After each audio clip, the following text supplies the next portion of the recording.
Hi there, welcome to Race Centre. I'm Dazza, and here we have 2.5 litres of awesomeness.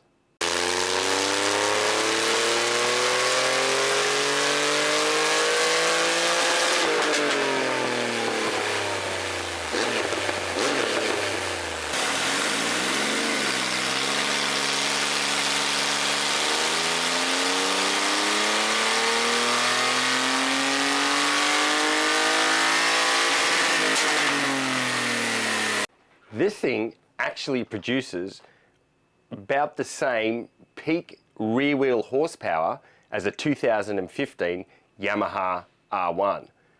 However, the way that they make that power is very different. This thing, large capacity, relatively low RPM torque monster, whereas the R1, for example, is much smaller displacement, but much higher revving engine and they both produce very similar power. We actually have a little brief summary of the difference between torque and power on our dyno page on our website. So if you want a bit more information about the difference between torque and power and what that means when it comes to tuning, check out our dyno page, and it has a little bit of a summary on that. A really cool part of this job was the supply and installation of this beautiful Vandemon full exhaust system, and it's a titanium system as well. This particular one, we've installed both the headers or the exhaust manifold and the slip-on mufflers. This particular exhaust system and the mufflers have a bimodal valve in them, and what that's for is that it has both a quiet and then a loud mode.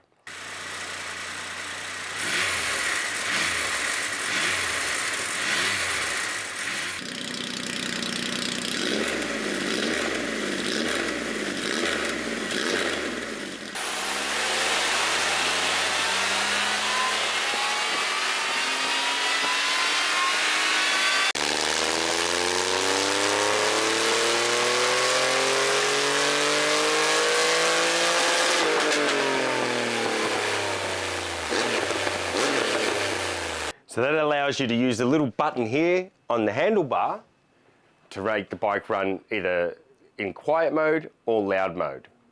In loud mode is where you get the full performance of the exhaust as well. So when you're in quiet mode, the exhaust is a bit more restricted.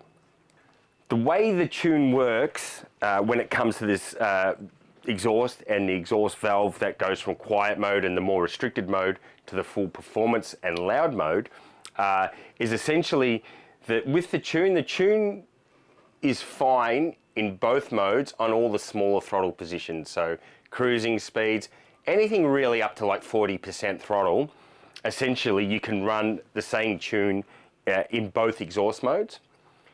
However, when you're on the open road, or if you're doing a track day on one, and you can do track days on these if you like, and then you're going to get up and want to use the full power of the bike, you really need to be in the loud mode or the full performance mode of the exhaust.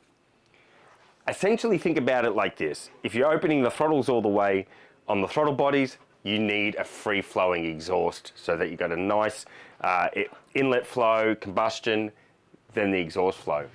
If you've got restriction in your exhaust, it's gonna suffer a little bit. It's gonna suffer in performance, and it's not the best for the engine.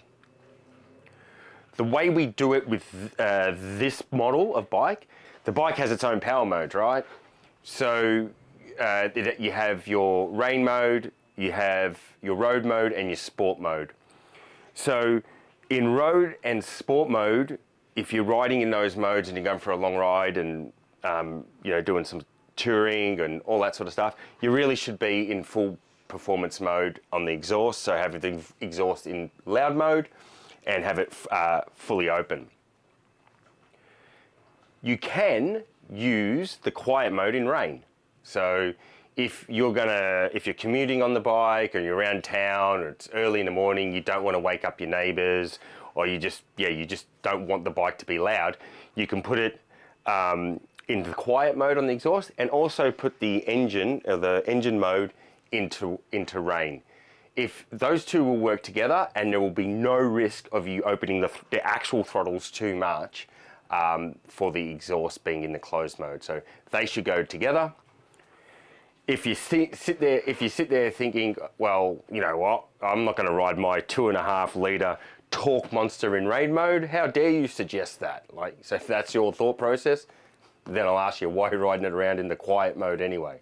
So quiet mode and rain mode, they go together. You can use those. Then if you want to enjoy riding it, use the performance of this beautiful massive donk, you should be in road mode or sports mode, and you should have the exhaust into loud mode. But by far, my favorite part of this job is the exhaust glow. If you've ever wondered how beautiful titanium exhaust can get that purpley or blue discoloration, this is how that happens.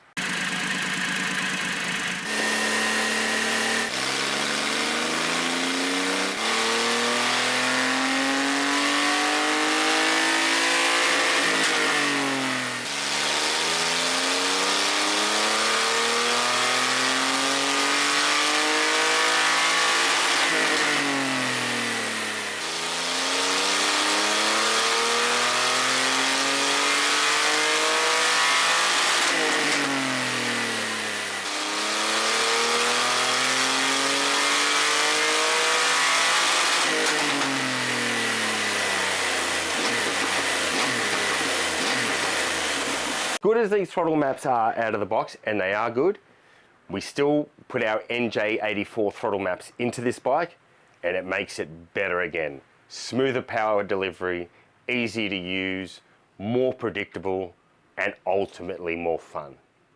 This bike makes stonking power considering how low it's revving. Crazy. And just look at the torque curve. In fact, it's not a torque curve. It's just a big flat line of torque. Like, this thing is absolutely awesome. Some of the versions of these bikes, the throttle maps are actually restricted, meaning that you're not getting full throttle, even in sports mode.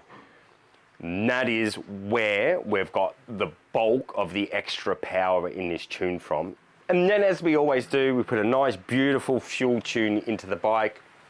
Though there is a heap of information on our Dyno webpage, and those of you that have watched other videos of ours, when it comes to a fuel tune, it's a lot more than just 100% throttle runs and just trying to get the peak power out of it. In fact, with this bike, the majority of the time is spent on the smaller throttle positions, so that you get a nice throttle connection, so that we can get all the beautiful meat and potatoes right off the bottom that this beautiful engine has to offer. So yeah, a lot of the time is spent on all the low down throttle positions. In this particular job, it would have been on, you know, everything under sort of 25% throttle, probably took well over 50% of the tune. It's where we spend a lot of the time. This bike, it's subtle. It's not. But in some areas it's more than subtle actually. This bike does have an accelerator enrichment program. It's not the most savage out there, but it does have that. What that means is that sometimes when you're just sitting there in a cruising state, the bike will run a little bit leaner, and then when you give the throttle a bit of a whack, it will fuel the bike more. It will fuel the bike to allow it to accelerate. That's a really good feature. But when it comes to tuning, you have to tune with that and understand how that works. And that's why a lot of the smaller throttle positions and low down and how you accelerate takes more time to tune. So when it comes to the fuel tune in these guys, we do all those things. Not just the peak power, not just the big throttle load runs, all the small throttles, plus all the roll-ons and accelerator enrichment part of the tune.